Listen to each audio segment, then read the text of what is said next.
Hey friends, welcome back to my channel. I am back with another Dollar Tree DIY video, and in this video I'm going to be showing you some of my favorite high-end DIYs.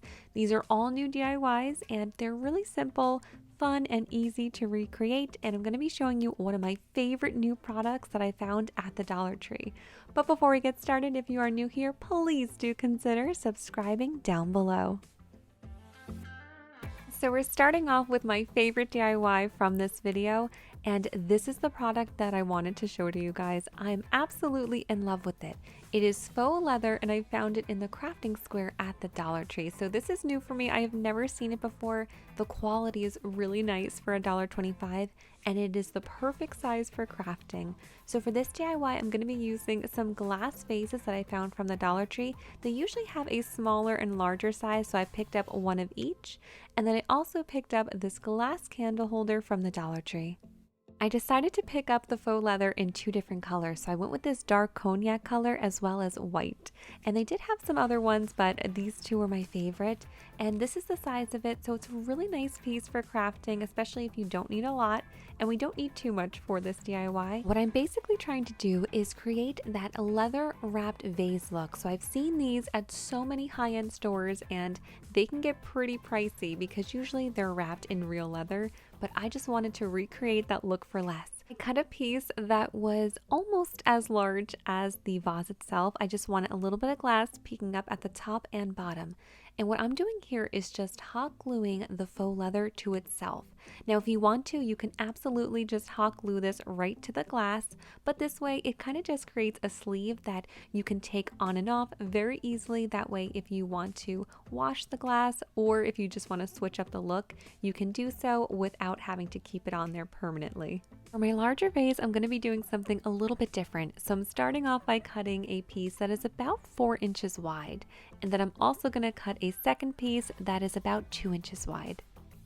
So I wanted this one to kind of have some blank spaces in the vase, that way you could see the floral stems peeking through.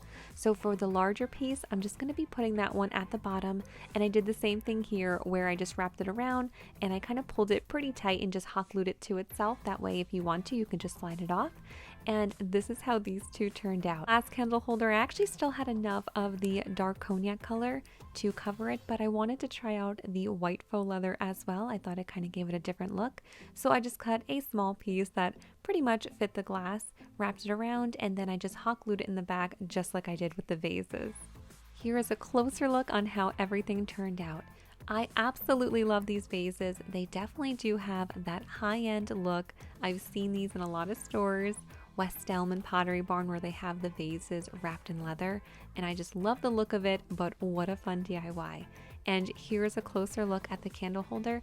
This one definitely looks kind of really glam to me. I picked up this candle at the Dollar Tree and it fits in here really well. And I just love the look of these, especially if you make a couple of them and kind of lay them out.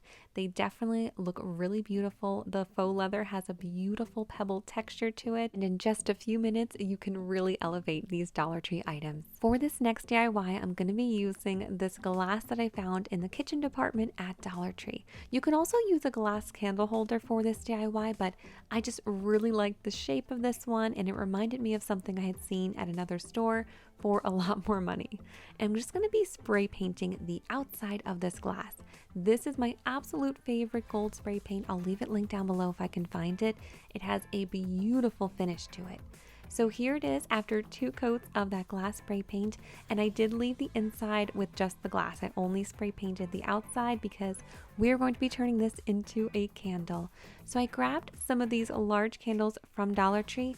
I wasn't sure how many I was going to need for this. 3 ended up actually being the perfect size for this glass right here. To melt them down, I just put them in a large pot of water and I just had it simmer for a while until all of that wax inside was melted down. So these will be hot, so be careful when you take them out. I did let mine cool quite a bit, so that's why I'm able to touch the glass, but they will be warm to the touch when you first take them out. So you will need a wick for this as well. Now you can just take a popsicle stick and try to fish out one of the wicks that are already inside of the glass, but I have a big pack here of these. These are just from Amazon. So I'm just gonna use one of these today, and I just hot glued it to the bottom of my glass, and now I'm going to be pouring in all of my wax. I just use a popsicle stick to pop any of those little bubbles that are coming up at the surface. And now I'm also going to use 2 popsicle sticks just to hold that wick right in the center while it is drying. Now I did let this harden overnight, and this is the next day, and all I have to do now is just trim that wick down.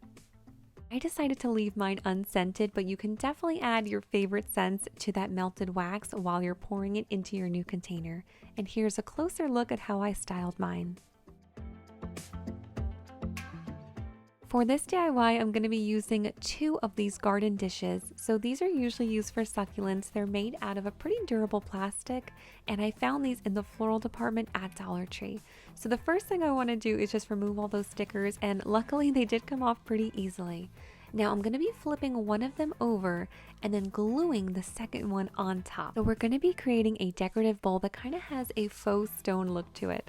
So to glue them together, I'm going to be using a combination of E6000 and some hot glue. You can definitely just use the E6000 and that will give it a really strong hold, but the hot glue gun does come in handy just to keep it in place while the E6000 is drying completely. So I let mine dry for a few hours. And now I want to kind of add a texture to it. So I ended up doing 2 different techniques. I'll take you through the first one here. So I wanted to try out this caulk from the Dollar Tree. So what I did was just kind of add it all over the outside of the plastic bowls. And then with some gloves, I just started to kind of play around with it. I was basically just trying to create some texture on this really smooth surface.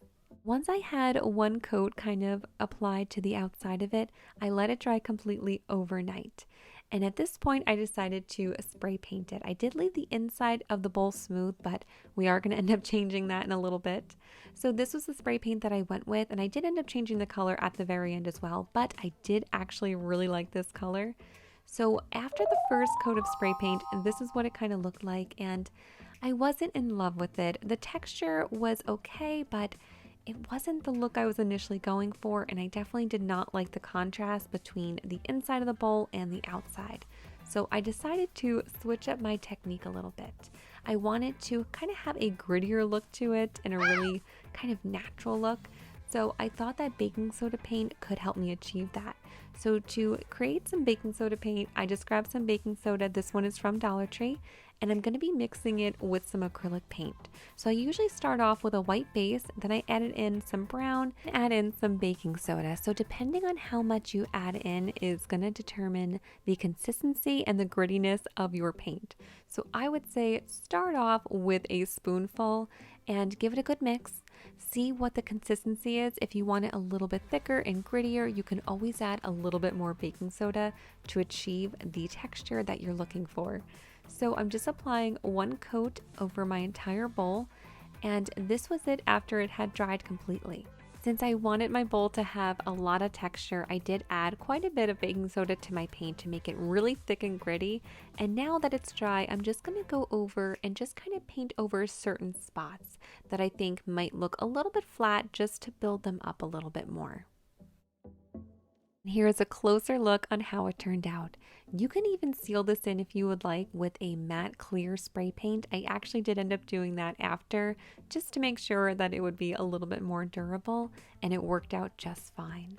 And you can also use the same technique with other bowls or glass objects as well. And those are all the DIYs that I have for you guys today.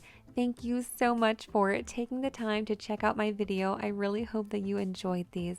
I do have some more DIYs on the way soon, and for my friends that are interested in my sublimation videos, I also do have some new sublimation videos on the way, so be sure to hit that subscribe button, and I will see you back here very soon.